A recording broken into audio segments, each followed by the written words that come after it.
Hello everyone, English पढ़ना कैसे सीखें कि आज के वीडियो में मैं आपको समय से संबंधित कुछ सेंटेंस रीडिंग करवाऊंगी।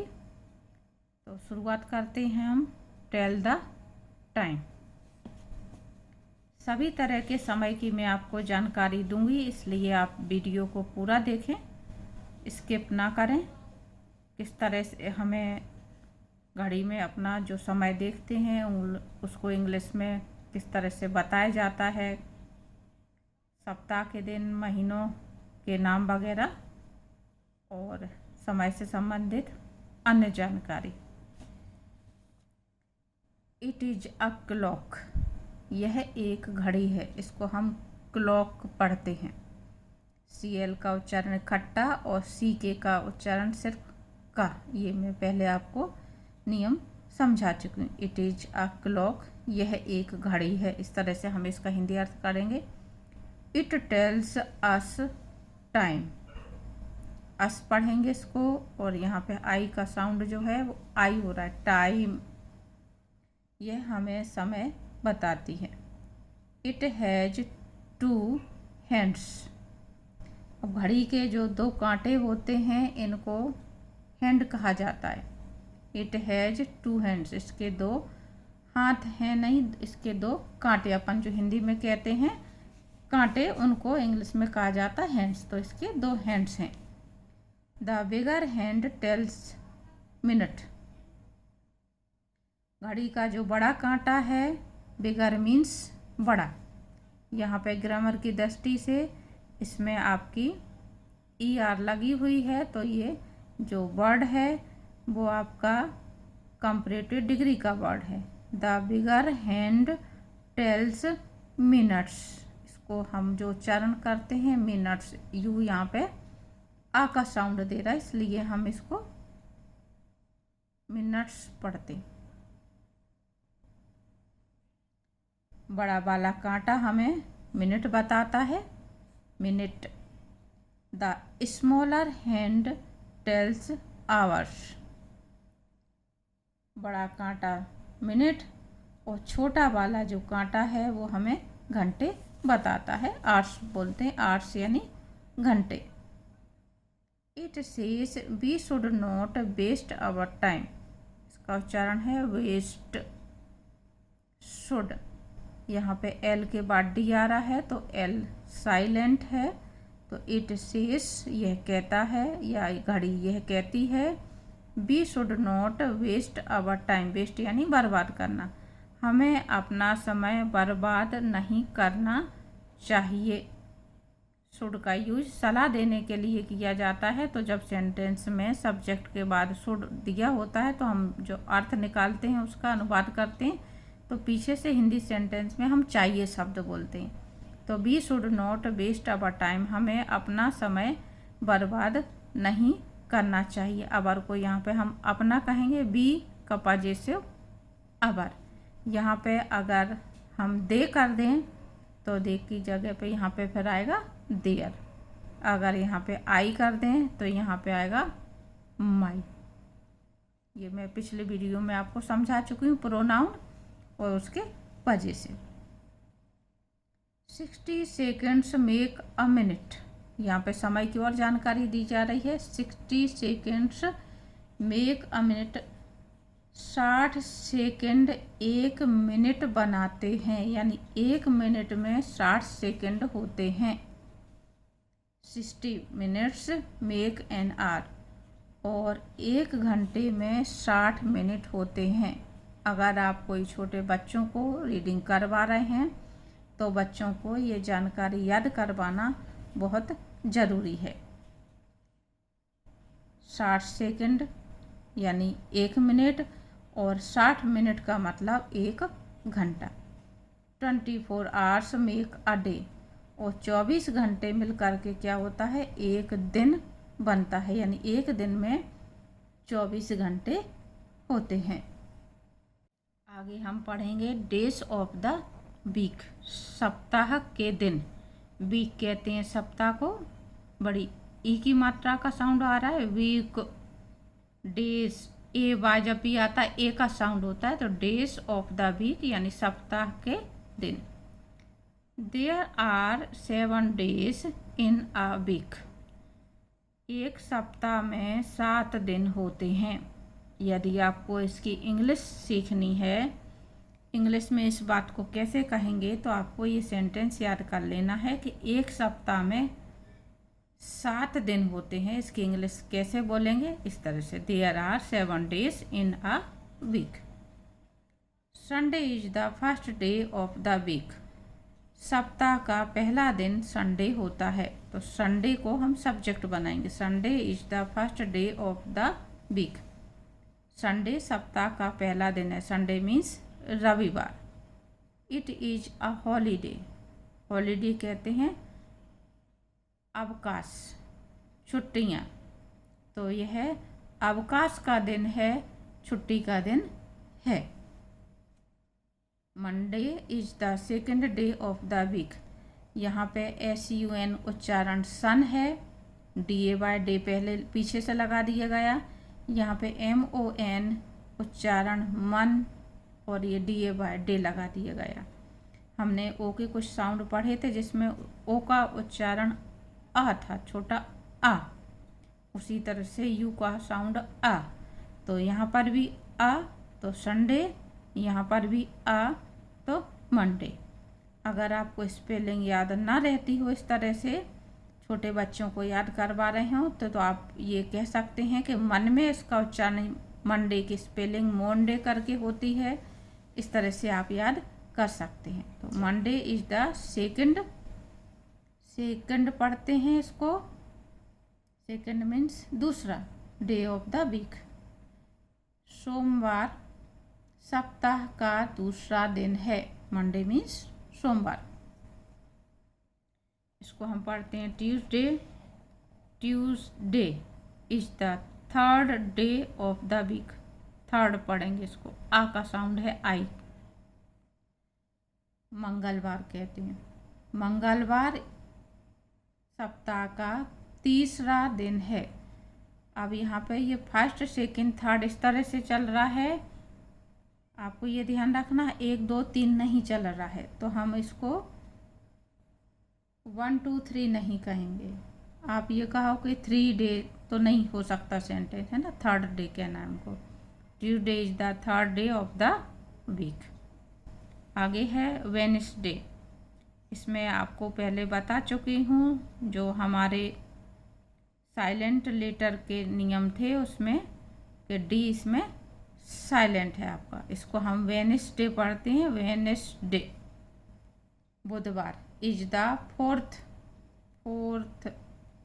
यू का जो साउंड है वो साइलेंट है, ओ का साउंड आ रहा है। तो Wednesday is the fourth day of the week. बुधवार सप्ताह का चौथा दिन है। थर्सडे, फिर से यू का साउंड यहाँ पे आ के रूप में है और TH का साउंड था हो रहा है, दा नहीं है। थर्सडे पढ़ेंगे इसको। Thursday is the fifth. यहाँ पर भी TH का उच्चारण था और यहाँ पर भी TH का साउंड था। फिफ्थ पढ़ेंगे इसको। Fifth day of the week. गुरुवार सप्ताह का 5वां दिन है। Friday is the 6th day of the week. Friday, यहाँ पे आई का साउंड आई के रूप में, तो Friday is the 6th means 6वां। शुक्रवार सप्ताह का 6वां दिन है। Saturday is the 7th day of the week. फिर से यू का साउंड आ हो गया है। सैटरडे, रा हम कम बोलते हैं, मैंने पहले भी आपको समझाया। तो सैटरडे ऐसे नहीं बोलेंगे हम, Saturday. Saturday is the 7th, TH का उच्चारण था, डे ऑफ द वीक। शनिवार सप्ताह का 7वां दिन है।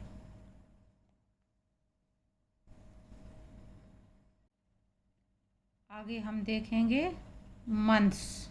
मंथ्स मीन्स महीना। यहाँ पर मैंने इस तरह के नाम लिए हैं जिसमें आपको उच्चारण दिया हुआ है।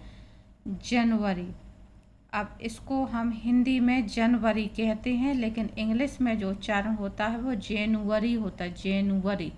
तो आपको ये जो लिखा हुआ है हिंदी में उच्चारण इसको याद करना है, जनवरी कहेंगे हम इसको फेब्रुअरी, फेब्रुअरी, बी आर का उच्चारण इकट्ठा, फेब्रुअरी मीन्स फरवरी, मार्च, अप्रैल, मई, जून, जुलाई, अगस्त, सितंबर, अक्टूबर, नवंबर, दिसंबर। इस तरह से आपको इनका 12 महीने का क्रम याद करना है। और आपको ये ध्यान रखना है, जनवरी is the first month of the year and December is the last month of the year. Day means होता है दिन, वीक मीन्स सप्ताह, मंथ मीन्स माह, महीना, ईयर बोलते इसको ईयर, वर्ष, टुडे मीन्स आज, टुमारो यानी आने वाला कल, और यस्टरडे यानी बीता हुआ कल। अब आपके ये जो महीनों के नाम आए हुए हैं, बच्चों को ये ध्यान रखना मुश्किल पड़ता है कि कौन सा महीना कितने दिन का है। तो इसके लिए इसके ऊपर एक पोयम आती है, उस पोयम को अगर आप याद करवाएंगे तो बच्चा बहुत आसानी से ये याद रख पाएगा।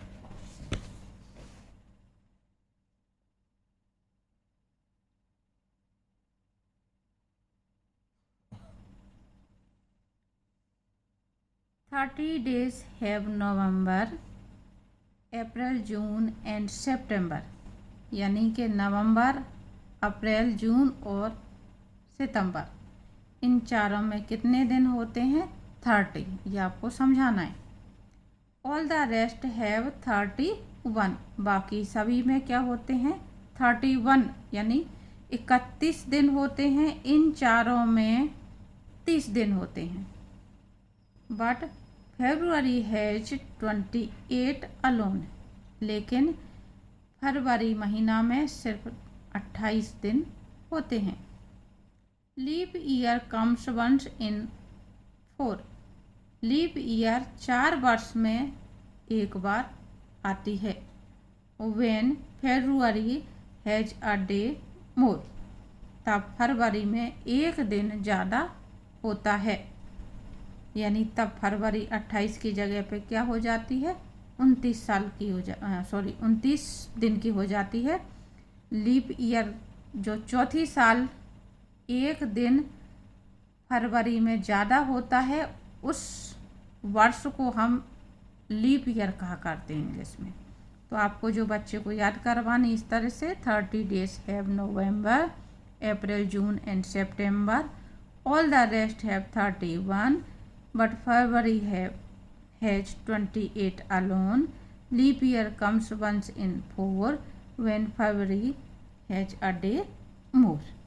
तो इस पोयम की मदद से बहुत आसानी से याद रखते बनता है कि किस माह में कितने दिन होंगे। आगे मैं सेलिब्रेशंस में बता रही हूँ आपको कुछ थोड़ी सी जानकारी जो अधिकतर हमारे काम आती रहती है। हम कब क्या सेलिब्रेशंस करते हैं समय से संबंधित।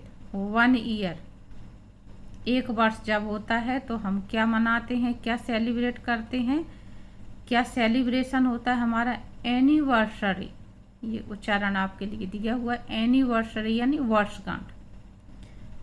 हर साल हम अपना बर्थडे मनाते हैं, कोई भी चीज़ की एनिवर्सरी मनाते हैं तो वो कब होती है? वो एक वर्ष में।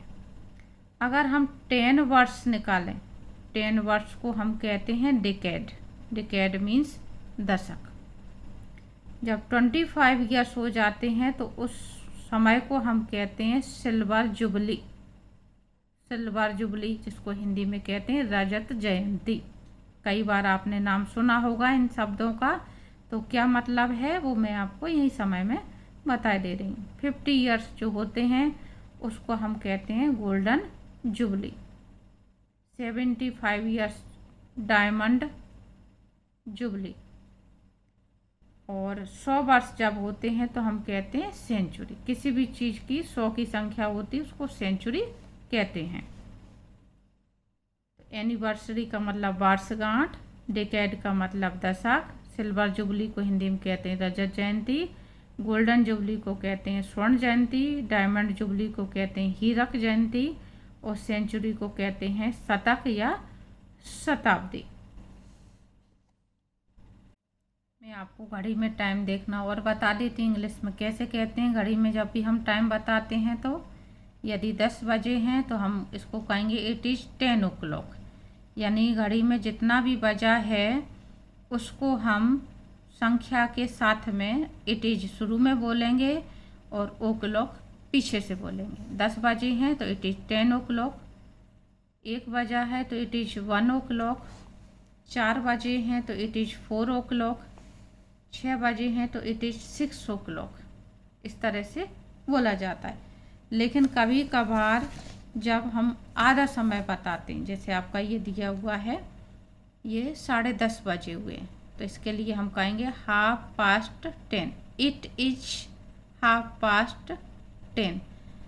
जितने के बाद हमें ज़्यादा बताना है, साढ़े के बाद क्या शब्द आ रहा है 10, तो ये 10:30 का मतलब है साढ़े और 10 का मतलब 10। आप इस तरह से याद रखेंगे तो आराम से इंग्लिश में समय बता लेंगे। इट इज़ 10:10 और इस तरह से ये हुआ 4:30, 4:30।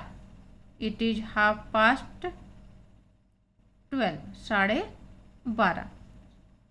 हम क्योंकि हिंदी में साढ़े शब्द बोलते हैं तो इंग्लिश में आता है 10:30, क्योंकि ये आधा ज़्यादा हो जाता है। अगर हम ये कहें सवा, जो हिंदी में कहा जाता है सवा बजे हैं,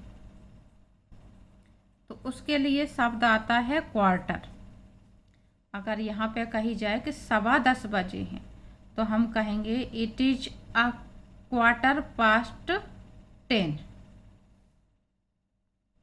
उसी तरह से 4:15 की बात कही जाए तो 4:15।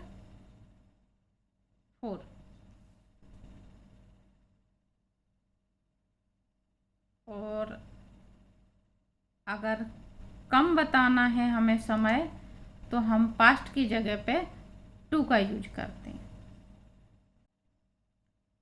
अगर यहाँ पे ये कहा जाए कि अभी 10 बजने में 15 मिनट कम हैं तो हम इसको कहेंगे इट्स 9:45। जहाँ पर पास्ट शब्द हमने यूज किया है उसकी जगह पे हम टू का यूज कर देंगे तो हमारे जो समय में हम कम की बात कहते हैं वो मीनिंग हिंदी में निकलता है। जब ज़्यादा की बात है तो हम पास्ट कहेंगे, कम है तो हम टू कहेंगे। अगर हम ये कहें कि 4 बजने में 15 मिनट कम है, यानी हम उसको हिंदी में कहा करते हैं 3:45, तो इसको हम कहेंगे इट्स 4:45। इट्स 11:45, यानी 12 बजने में 15 मिनट कम है या 11:45 हुए हैं। तो इस तरह से ये समय देखा जाता है। आप इसकी डेली यूज में प्रैक्टिस करवाएं घर पे। जब भी कोई समय की बात हो तो आपको उसमें इंग्लिश में बोलने की कोशिश करें, बताने की कोशिश करें, तो आपको ये डेली रूटीन में सेंटेंस पूरे आ जाएंगे। हाँ, अगर आपको टाइम पूछना है तो आप टाइम प्लीज़ शॉर्टकट में किसी से भी पूछ सकते हैं, टाइम प्लीज़। तो अगर वो इंग्लिश जानता है तो अपने आप आपको जवाब देगा it is 4 o'clock, it is 10 o'clock, या इट इज़ 10:30 या इट इज़ 4:30। इस तरह से समय हो जाता है। तो ये थी आज के लिए आपको समय की जानकारी। उम्मीद करती हूँ आपको इतनी जानकारी समझ में आ गई होगी। जो भी मैंने सेंटेंस बताए हैं वो आपको समझ में आए होंगे। और वीडियो अच्छा लगे तो आप वीडियो को लाइक कर दें, और अगर चैनल पर पहली बार जुड़ रहे हो तो चैनल को सब्सक्राइब कर दें और शेयर करें, जिससे इसका फ़ायदा ज़्यादा से ज़्यादा लोग ले सकें। Thank you.